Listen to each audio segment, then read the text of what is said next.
What is homeostasis? To be brief and to the point, homeostasis is the relatively constant state maintained by the body.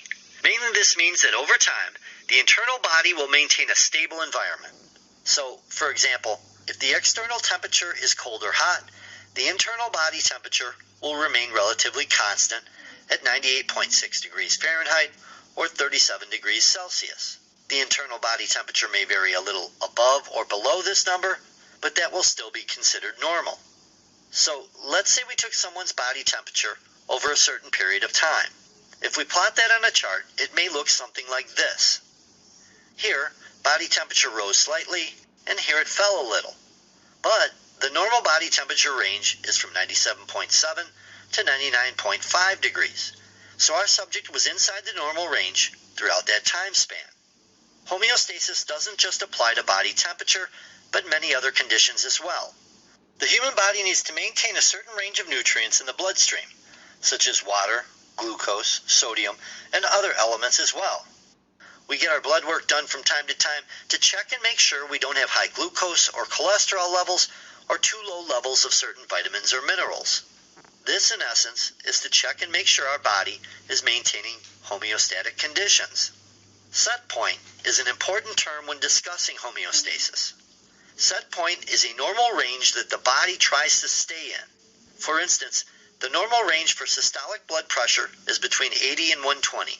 So homeostasis is sought by the body to keep systolic blood pressure in this range or set point. However, the body can change the set point. In many people, weight gain leads to higher systolic blood pressure. This could be due to many factors. But the point is that the body changed the blood pressure set point to keep homeostasis. So now, maybe after the weight gain, someone's systolic blood pressure may be at 140, which is considered unhealthy and at risk for some diseases. But the body felt to keep homeostasis, it needed to change and pump blood harder. The ability of the body to maintain homeostasis is crucial to life, and each of the systems in the body plays important roles. It's oftentimes easier to understand homeostasis by constructing a model to make the concept clearer. Many sources use a fish tank comparison. Here we have a fish tank filled with water. The water represents body fluid or the internal environment. The glass that encloses the water or fluid would be the skin, creating a barrier separating internal from external. The fish in the tank represent cells, which obviously want to stay alive. But the cells need nutrients from the external environment in order to survive. The cells need oxygen, so we can put an air pump in the tank, which would represent the lungs, pumping oxygen into the tank. Okay, now we need a filter to get rid of waste, which would represent the kidneys. Next, we need to add a heater to keep a constant temperature, and the heater would represent the muscles. And finally, we need food, or at least the nutrients contained in food.